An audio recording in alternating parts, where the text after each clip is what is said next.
వచనంలో నాకు మొరపెట్టుము, గ్రహింపలేని గూఢమైన సంగతులను నీకు తెలియజేస్తానని దేవుని వాక్యం సెలవిస్తాను.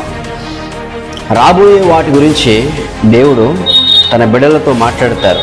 జాగ్రత్తగా ఉండండి అని వాటి గురించి హెచ్చరికలు దేవుడు చేస్తూ ఉంటాడు. అందుకే జాగ్రత్త మాటలు చాలా విషయాల్లో మనం వింటూ ఉన్నాం. ఈ 2023లో ఏమేం జరిగిందో నేను దాని గురించి కొన్ని విషయాలు సంఘములో పంచుకోవడం జరుగుతూ వచ్చింది.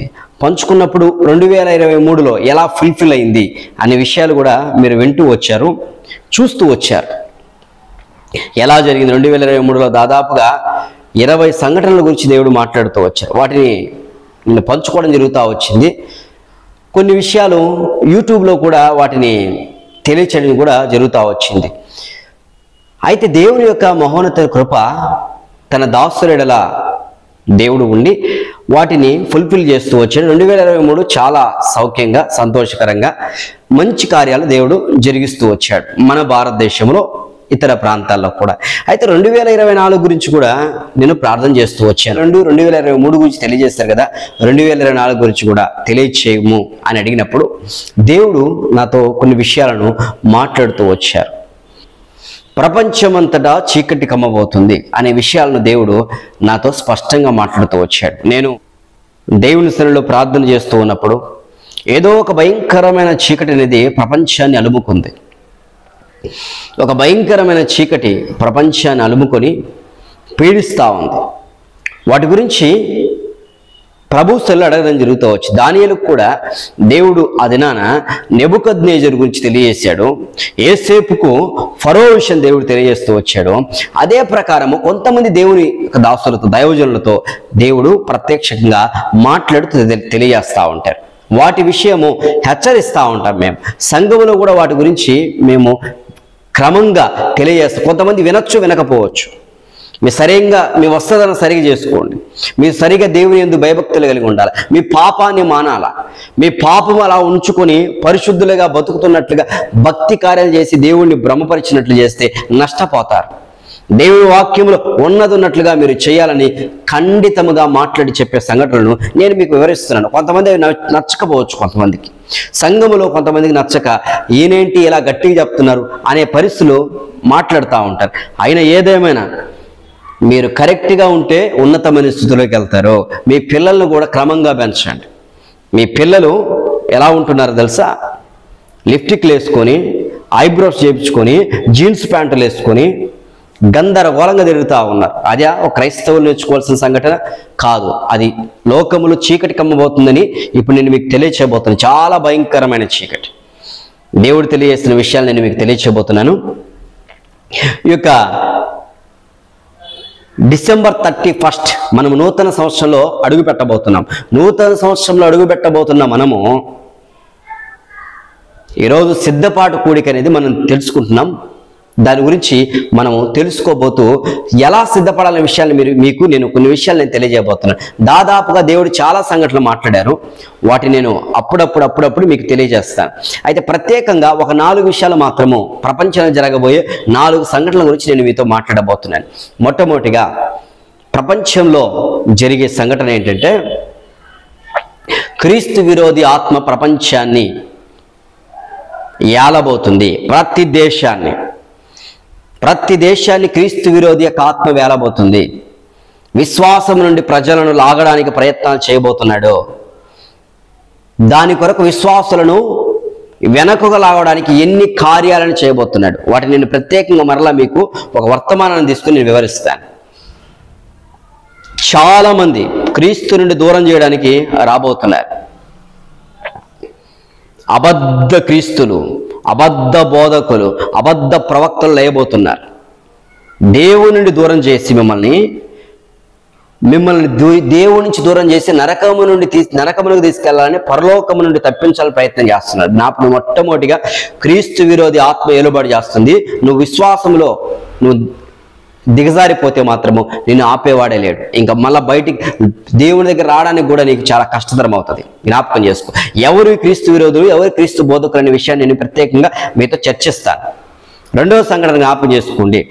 రెండవదిగా 2022లో నేను చెప్పాను మీకు భూకంపాలు కలగబోతున్నాయి, ప్రపంచమంతది కలగబోతుందని 2022లో కూడా మీకు చెప్పడం జరుగుతూ వచ్చింది.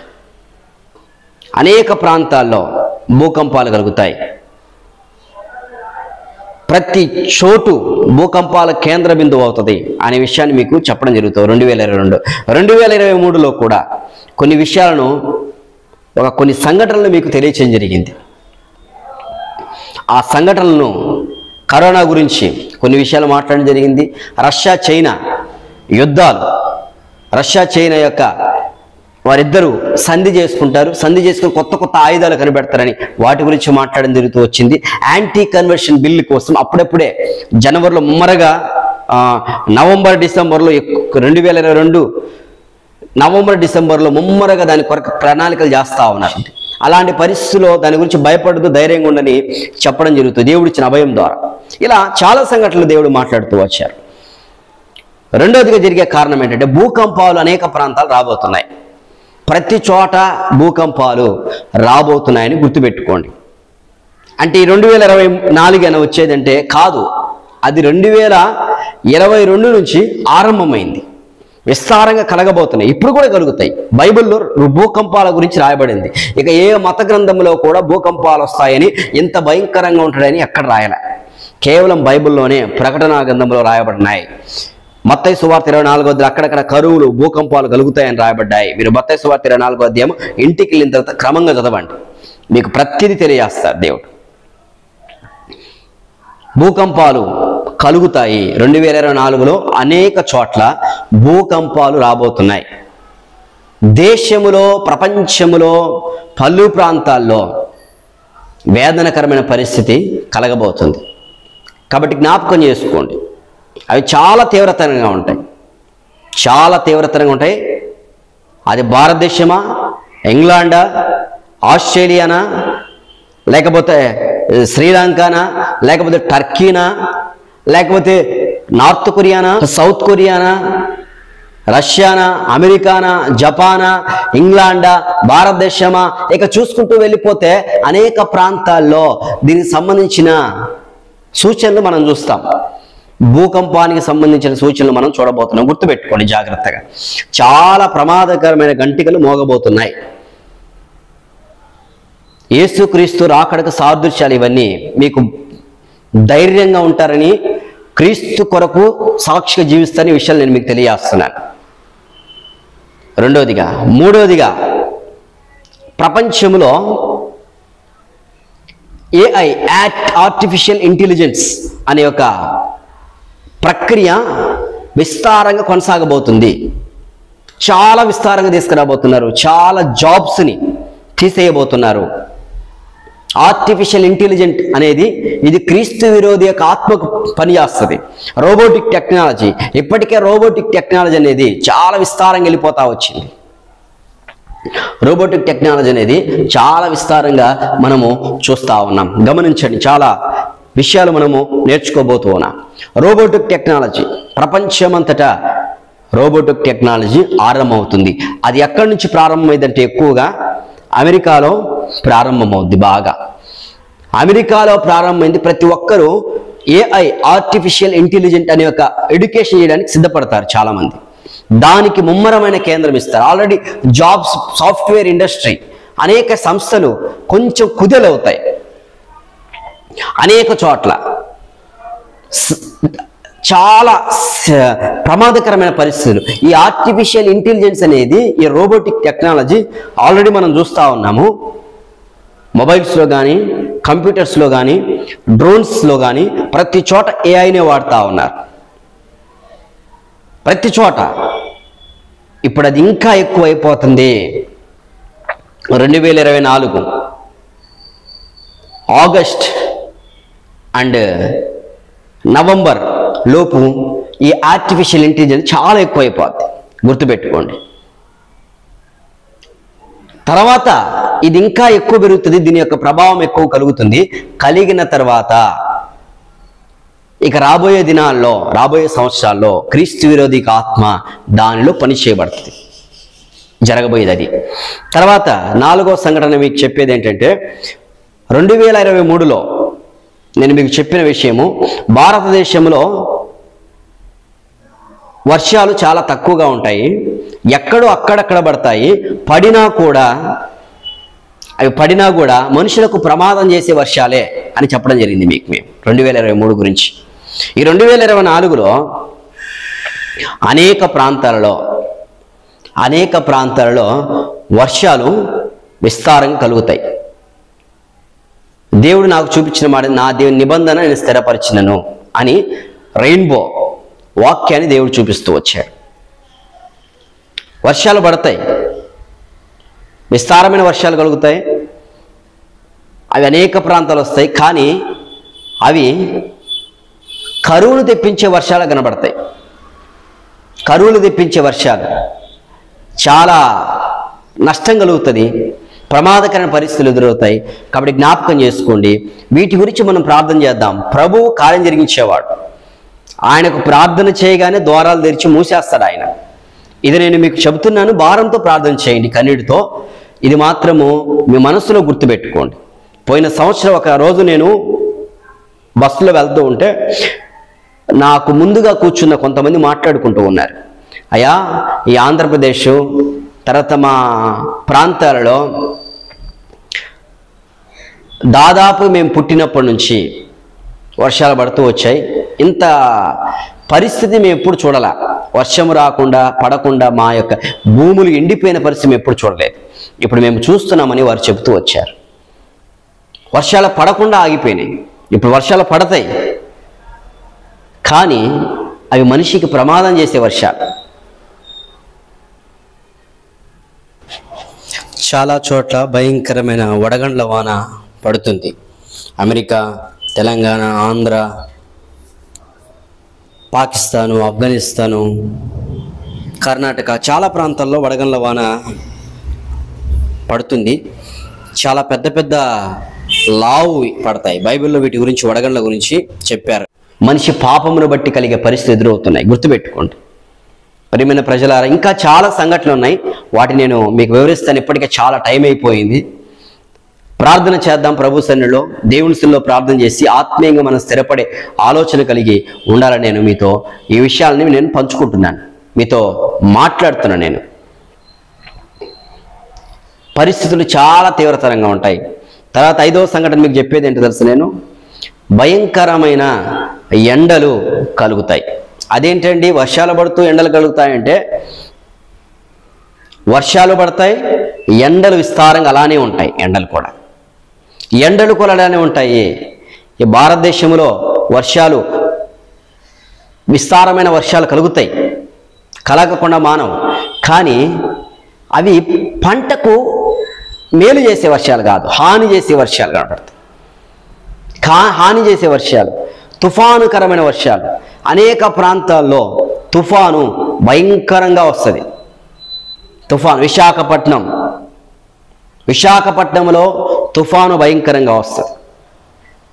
సముద్రం ఉప్పొంగుతుంది. అలాంటి పరిస్థితి మనం చూడబోతున్నాం. చెన్నైలో కలిగే వర్షాలు, తర్వాత అమెరికా, ఇతర శ్రీలంక ఆ ప్రాంతాలు, ఈజిప్ట్ ఆ ప్రాంతాలు, లెబనాన్ ఆ ప్రాంతాలు, పాకిస్తాన్ ఆ ప్రాంతాల్లో వర్షాలు పడతాయి. కానీ చాలా తుఫాను, సునామీ లాంటి పరిస్థితులు ఎదురవుతాయి. జ్ఞాపకం చేసుకోండి, కొంత భయంకర పరిస్థితులే కలగవచ్చని నేను భావిస్తున్నాను.